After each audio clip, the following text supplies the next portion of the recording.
प्रभु यीशु के सुसमाचार में, ईश्वर के राज्य के सुसमाचार में आप सबों का फिर से एक बार स्वागत है। मैं यीशु को धन्यवाद करती हूँ, मुक्तिदाता को, कि वो इस तरीके से आप सबों का इन वीडियो में इंटरेस्ट जगा रहा है कि आप इन वचनों को अपने जीवन में सुन रहे हैं।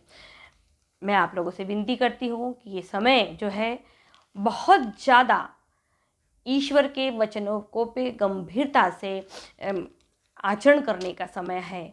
तो जितना हो सके उतना समय प्रभु के साथ बिताइए, क्योंकि हमारा ज्ञान हमारे विश्वास को 4 गुना आगे बढ़ा देता है। बिना ज्ञान के हमारा विश्वास भी कहीं ना कहीं एक रीति रिवाज का पार्ट बन के रह जाता है। हम जिस शक्ति को फॉलो करते हैं, जिस शक्ति को मानते हैं, वो शक्ति कोई रीति रिवाज नहीं है, वो शक्ति कोई धर्म नहीं है। वो खुद अपने आप में एक ऐसी ताकत है, ऐसी शक्ति है, ऐसा ज्ञान है, ऐसा प्रेम है, ऐसा भरोसा है, ऐसा विश्वास है जो सचमुच हमारी प्रार्थना और कल्पनाओं से बहुत परे है। दोस्तों, ये समय है अपने आप को आध्यात्मिक जीवन के हिसाब से आंकने का। अब सांसारिक बातें नहीं चलेंगी, ये गरीबी, ये बेचारापन, पाप करने के लिए एक्सक्यूज़पना नहीं चलेगा। मैं फिर कह रही हूँ, जितने भी परिवार में छोटे बच्चे हैं जिन्हें आप मोबाइल और टीवी के माध्यम से पूरी दुनिया का ज्ञान दे रहे हो, उन बच्चों को यदि आपने आज से अभी से बाइबल का, आध्यात्मिक जीवन का ज्ञान नहीं दिया, तो कल कहीं ना कहीं जाके आप लोगों को पछताना पड़ेगा। क्योंकि मैं फिर कहती हूँ, हम अपने जीवन में जब जन्म लेता है एक मनुष्य, तो वो सिर्फ शरीर लेके नहीं आता, वो अपने साथ आत्मा लेके आता है। एक्चुअली वो आत्मा के साथ शरीर लेके आता है, तभी उसको हम जीवन कहते हैं। यदि वो सिर्फ शरीर लेके दुनिया में बाहर आया तो हम उसे मृत घोषित करते हैं। तो आत्मा का कितना बड़ा रोल हमारे जीवन में है, इसे समझना बहुत ज़रूरी है। बाइबल या पवित्र ग्रंथ एक में को सही साबित करने के लिए या एक में को गलत साबित करने के लिए लिखा गया नहीं है। बाइबल हमारे परमेश्वर की पहचान है, ईश्वर की ताकत की पहचान है। उसने जो कार्य किया वो उसने लिखा। अब उस पर विश्वास करना है नहीं करना है, ये आपके ऊपर है। उसने अपने पुत्र को जो बोला भेजा, उसके पुत्र ने भी तकलीफ उठाई, प्रचार किया, हम सबों के पापों के लिए मरा। ये सब टेस्ट यीशु ने और पिता ने आपको और मुझे बताने के लिए लिखा कि देखो हम तुमसे कितना प्यार करते हैं, कि हमने तुम्हारे लिए क्या क्या नहीं किया। न कि बाइबल इसलिए लिखी गई है कि हम इसको पढ़ें और पढ़ने के बाद गुनाह की ज़िंदगी जिए और एक एक वचन निकाल के चिपकाते जाए, ऐसा है तो ऐसा भी है, वैसा है तो वैसा भी है। प्लीज़, बाइबल को बहुत ही पवित्र चीज़ है और हम सचमुच बहुत लकी लोग हैं कि हमको पवित्र बाइबल अपनी भाषा में पढ़ने को मिली है। पर अफसोस और बहुत ही अफसोस है कि आज भी गिनती के ऐसे परिवार हैं जहाँ पवित्र बाइबल की स्टडी होती है। बाकी सभी लोग सिर्फ एक नामधारी क्रिश्चियन बन के हैं। उन्हें ना ही तो बाइबल का ज्ञान है और ना ही उस ज्ञान के ऊपर विश्वास है। क्योंकि वचन, जब तक आप जिस शक्ति को आप जानते हो, पूज रहे हो, मान रहे हो, उसके बारे में अगर आप नहीं जानोगे और सिर्फ एक डायलॉग के बाजी में बाकी के लोग, जैसा बाकी धर्म के अन्य जाति के लोग कहते कि हम ये है, हम वो है, वैसा आप कहेंगे कि हम क्रिश्चियन हैं, तो मैं प्लीज़ बोलती हूँ, ऐसा आचरण बंद कर दीजिए। ये प्रभु को पसंद नहीं है। हमारे कलीसिया में, हमारे इंडिया में सेंट थॉमस आए, उन्होंने ईश्वर के वचन को, ईश्वर के जीवन को यहाँ लेकर आए और उन्होंने हमें ये बताने की कोशिश की कि एक्चुअली यीशु हमारे से क्या चाहते थे, एक्चुअली यीशु मनुष्य जाति से क्या चाहते थे। तो दोस्तों, इस पे आप लोग जरूर मनन चिंतन कीजिए कि आपका जीवन आध्यात्मिक रूप में ईश्वर के कितने करीब है। क्या आप दिन पे दिन प्रभु के करीब जा रहे हैं? क्या आपका आध्यात्मिक जीवन इस योग्य हो रहा है कि वो आत्मा में फल उत्पन्न कर रहा है? क्योंकि प्रभु का के नाम में जीवन जीना इस संसार में बहुत ही डिफ़िकल्ट है, क्योंकि हर जगह से सांसारिक लोग, सांसारिक बातें और ऐसी चीज़ें जो कि आम है, साधारण हमारे आजू बाजू में होती रहती, और इन आम लोगों के साथ हमारा भी जीवन आम ही है। लेकिन यदि आपको यीशु के राज्य में प्रवेश करना है तो आपको उसके नज़र में खास जीवन जीना पड़ेगा, वरना जैसा संसार करता है वैसा आप भी कर सकते हैं। Choice is your. सही है। चलिए हम आज के मेरे वचन पे चलते हैं। मैंने पहले भी कहा है, मैं आज फिर कहती हूँ, मत्ती, मरकुस, लूका, ये तीनों में के हिसाब से अगर आप संत योहन का सुसमाचार पढ़ोगे तो उसमें अब फोकस ज़्यादातर यीशु की शिक्षा के ऊपर किया गया है। वहाँ चमत्कार चंगाई से ज़्यादा यीशु की शिक्षा पे संत योहन ने फोकस किया है। और सचमुच हमारा सब क्रिस्टियनों लोगों का जीवन भी यीशु की शिक्षा पे ही डिपेंड होना चाहिए, क्योंकि चंगाई, चमत्कार और ज़रूरतें ये तो जब तक दुनिया है तब तक रहने वाली है। लेकिन हम ये बात भी जानते हैं कि प्रभु बहुत जल्द ही इस दुनिया का अंत करने वाला है। तो जिस दिन इस दुनिया का अंत होगा तो आपकी चंगाई की ज़रूरत नहीं है, आपको चमत्कार की ज़रूरत नहीं है, और नहीं आपको ज़रूरतों की ज़रूरत है। मतलब तीनों चीज़ें अपने आप ही खत्म हो जाएंगी। तो रहेगा क्या? सिर्फ और सिर्फ यीशु की शिक्षा। जो यीशु की शिक्षा पे जीवन बिताएगा वही व्यक्ति उस अनंतकालिक राज्य में, उस अनंतकालिक जीवन में प्रवेश करेगा जिसकी वाचा मुक्तिदाता यीशु ने हमें भेजी है। तो अगर आप संत योहन पढ़ोगे, उसका 15, 14, 8 या 5 तीनों चीज़ें पढ़ोगे तो इसमें एक चीज़ आपको मालूम पड़ेगी, और वो ये है कि पवित्र आत्मा के बारे में सबसे ज़्यादा बताया गया इसमें है अपने को। इसमें सबसे पहले अगर आप 5 पढ़ोगे, संत योहन का 5 का 28, अगर 5 का 28 आप पढ़ते हो तो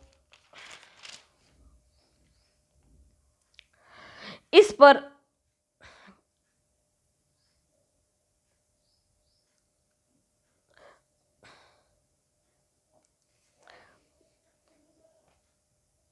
पर आश्चर्य ना करो कि वो समय आ रहा है जब वे सब जो कब्रों में हैं उसकी वाणी सुनकर निकल आएंगे।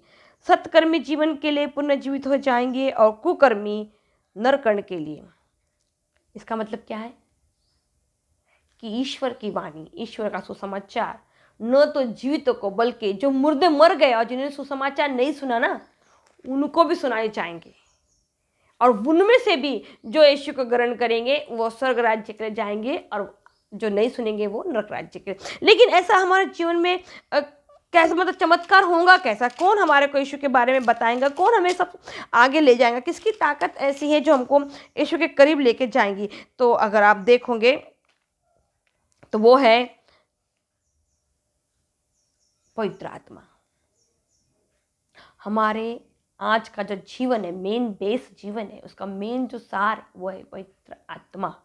आप अगर 4 गॉस्पल देखोगे तो आप देखोगे कि यीशु का जब बपतिस्मा हुआ तो कपोत के रूप में आत्मा आया, मतलब शांति के रूप में, प्रेम के रूप में, पवित्रता के रूप में आया। लेकिन जब आप देखोगे कि जब सबसे पहले 12 प्रेरितों को पवित्र आत्मा प्राप्त हुई तो वो कपोत के रूप में प्राप्त नहीं हुई, वो ही आग के रूप में। आत्मा वहाँ जीव में डिवाइड हो गई आग के रूप में। तो क्या कंसेप्ट क्या है? यीशु और यीशु को भी आत्मा मिली और प्रेरितों को भी मिली। तो कंसेप्ट क्या है दोनों? आत्मा आग के रूप में क्यों आई? क्योंकि आत्मा ने आग के रूप में आके उन सबों के अंदर की वो जो गंदगी थी, वो जो डर था, वो जो बुरे विचार थे, जो सांसारिक बातें थी, उन सब को जला के राख कर दिया और अपनी ताकत से भर दिया।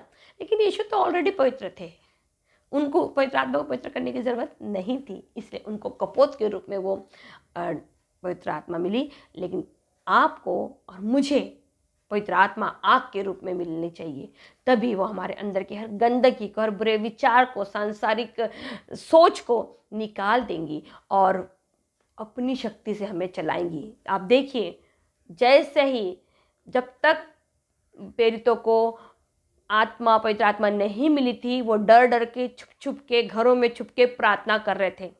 सही है। लेकिन जिस दिन पेंतकुस्त के दिन पवित्र आत्मा उन पे उतरा, उन्होंने वहां से निडर होके यीशु का प्रचार किया। यदि आप और मैं यीशु के योग्य ज़िंदगी जीना चाहते हैं तो हमारे अंदर सबसे पहले संसारिक डर को निकाल के फेंकना पड़ेगा, इन ज़रूरतों को निकाल के फेंकना पड़ेगा। और इन ज़रूरतों के लिए गलत काम करके एक्सक्यूज़ देना, ये तो बहुत ही पता नहीं कि बैड मैनर्स चल के आ रहा है। वो बेचारा क्या करेगा, गरीब है तो बेचारी क्या करेंगी, पर मतलब उनके पास कोई ऑप्शन नहीं है करके हर एक व्यक्ति पाप कर सकता है। साथ में वो अपने आप को किस्त भी कह रहा है। कैसा पॉसिबल है पाप का जीवन और साथ में यीशु? कैसा? दोनों साथ में नहीं रह सकते दोस्तों। जहाँ पवित्र आत्मा है वहाँ पे पाप रह ही नहीं सकता। आपको कुछ ना कुछ तो ठोस डिसीजन लेना पड़ेगा, या तो यीशु या तो संसार। तकलीफ तो उठानी पड़ेगी, इतने आसानी से हमको और आपको स्वर्ग का राज्य नहीं मिलेगा। तो ये पवित्र आत्मा की ताकत हमें समझनी होगी। जैसा कि यहाँ लिखा है, तुम सत्य को पहचान जाओगे, सत्य तुम्हें स्वतंत्र बना देगा। सत्य क्या है? सत्य है पवित्र आत्मा तुम्हें बताएगा।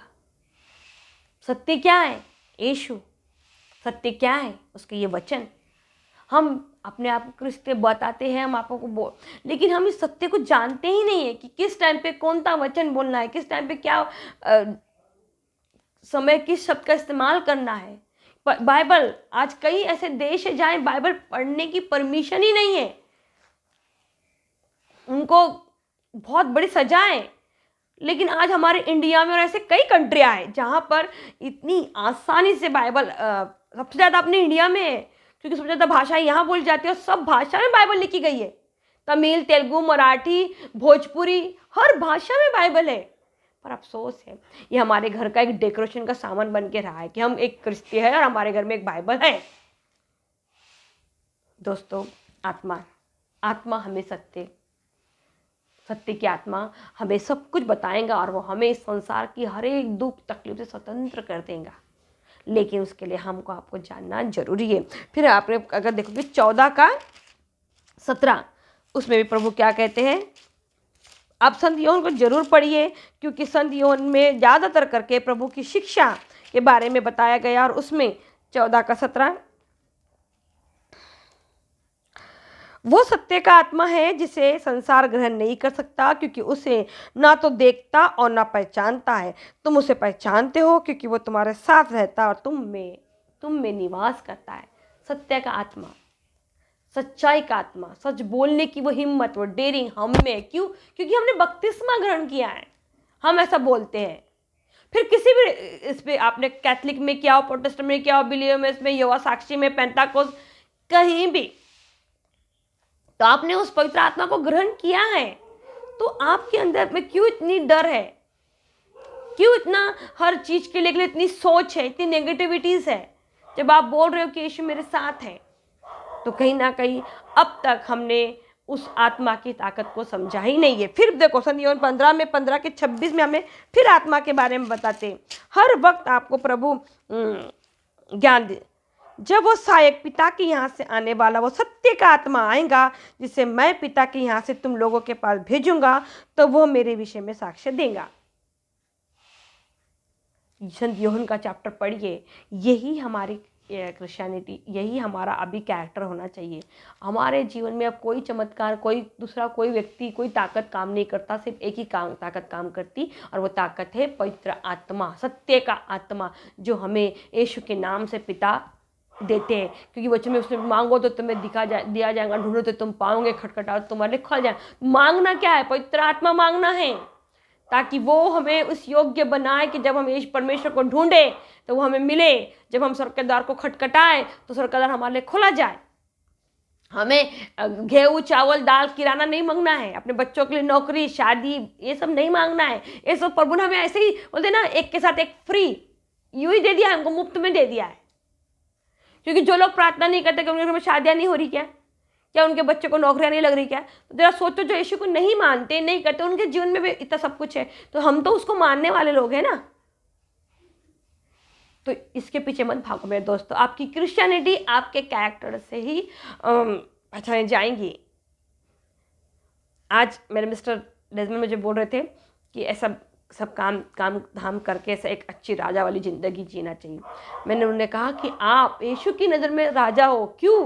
क्योंकि आप एक अच्छे बेटा हो, एक अच्छे भाई हो, आप एक अच्छे पति हो, और आप सबसे मेरे बात एक अच्छे पिता हो। आपने अपनी किसी भी जिम्मेदारी से कभी भी मुंह नहीं फेरा है।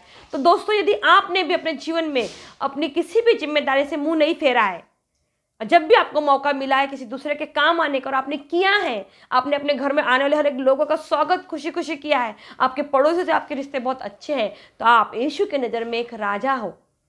क्योंकि प्रभु यही चाहता है, हमें सिंपल जिंदगी में ही चाहता है। वो हमसे कोई बड़े बड़े काम नहीं चाहता। क्योंकि जितने भी लोगों ने संसार में बड़े बड़े रिकॉर्ड बनाए हैं, वो रिकॉर्ड इसी संसार में रहने वाले हैं, प्रभु के किसी काम के नहीं है। आप देखिए, इस धरती का जब नाश होगा, सारे रिकॉर्ड यहीं मर जाएंगे, यहीं दब जाएंगे, कोई उनको पूछने वाला नहीं रहने वाला है। कोई पैसा, इसका सबसे बड़ा सबूत है कोरोना। बड़े से बड़े करोड़पति लोग मर गए, करोड़ रुपए उनके अकाउंट में थे, पर उनका पैसा, उनकी जान बचा नहीं पाया। उनके रिकॉर्ड उनके नाम पे थे, उनकी सर्टिफिकेट उनके नाम पे थी। तो दोस्तों, आपका कैरेक्टर ही आपकी क्रिश्चियनिटी का प्रूफ है। मैं फिर बोल रही हूँ, हमारी क्रिश्चियनिटी कोई धर्म नहीं है, इसे धर्म लेके मत भागिए। ये कैरेक्टर है, चरित्र है, जो आपके और मेरे अंदर दिखना चाहिए। और वो तभी दिखेगा जब पवित्र आत्मा आपके और मेरे अंदर काम करेंगी। वो तभी दिखेगा जब आप और मैं प्रभु से पवित्र आत्मा मांगेंगे। जब तभी वो होगा जब आप पवित्र आत्मा के उस महत्व को समझोगे। अभी वो 4 गॉस्पेल जो हमारे लिए लिखी गई, वो हमारे लिए लिखी गई है जो विश्वास करते हैं। वो बार बार के प्रभु ने लोगों को खिलाया, ये उसके लिए नहीं है, ये हमारे लिए है, हमारे विश्वास के लेवल को बढ़ाने के लिए है।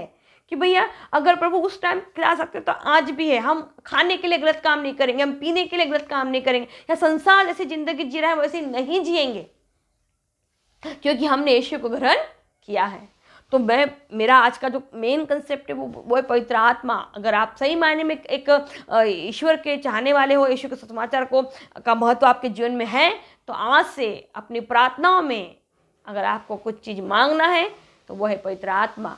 क्योंकि आप अगर संत यूहन्ना देखोगे और जितने प्रेरितों के काम या लेटर्स आप पढ़ोगे, तो इसमें आपको हर जगह पवित्र आत्मा के कार्य दिखाई देंगे।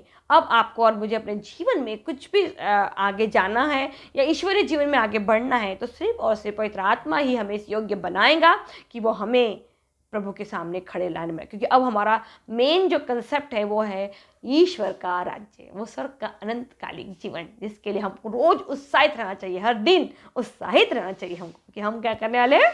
हमारे मुक्तिदाता, मुझे नहीं पता लोग जीवन को लेके इतने क्यों एक्साइटेड है या क्यों जीना चाहते हैं। रोज तो खाना बना के खाते हैं, रोज वही काम करते, तो उनको क्या मजा आ रहा, मतलब ऐसा क्या काम, जो चीज़ संसार में उनके लिए आकर्षण का केंद्र है, जो वो इसी संसार में रहना चाहते हैं, मुझे नहीं मालूम।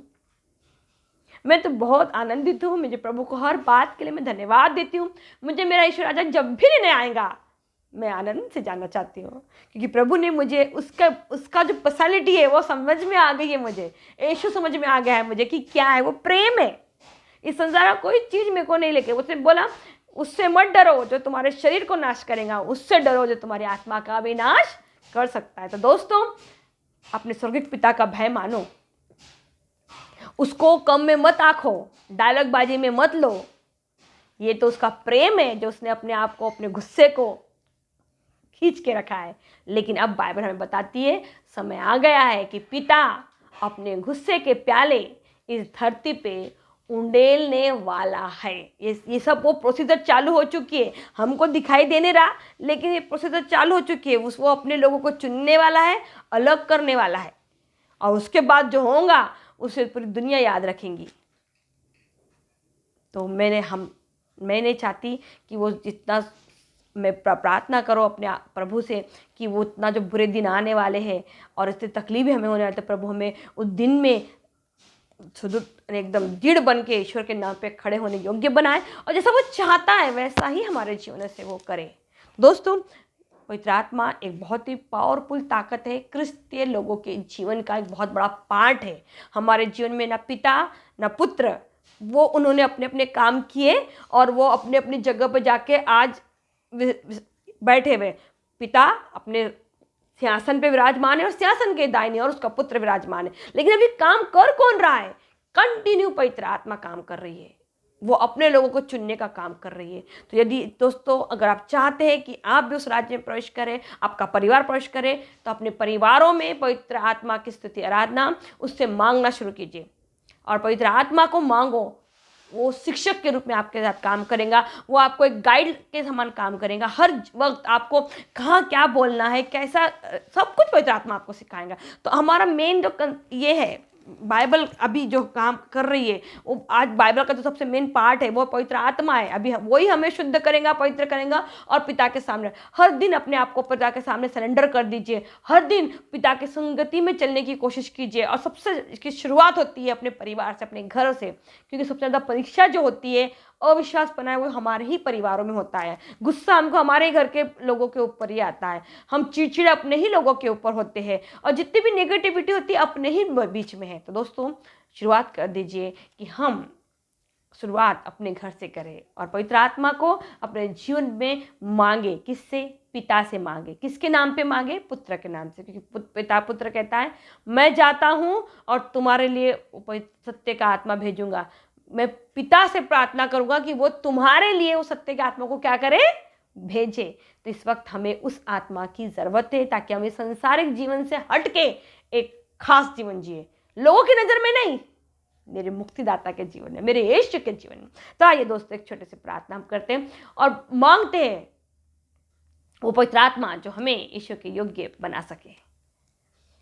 हे मेरे स्वर्गीय पिता, मैं तेरा धन्यवाद देती हूँ प्रभु इन वीडियो के लिए, जिसके माध्यम से आज कम से कम 30 से 35 लोग या जो भी जितने भी लोग इसे देख रहे हैं प्रभु, उन सबों के लिए तुझसे धन्यवाद देती हूँ और तुझसे प्रभु विनती करती हूँ कि ये वचनों के माध्यम से, वीडियो के माध्यम से ऐसी तरीके से मैं तेरे वचनों को प्रचार कर सकूं और जितने भी लोग इसे सुन रहे हैं, देख रहे हैं, इस वीडियो को गंभीरता से ले और अपने जीवन में इसे अप्लाई करें।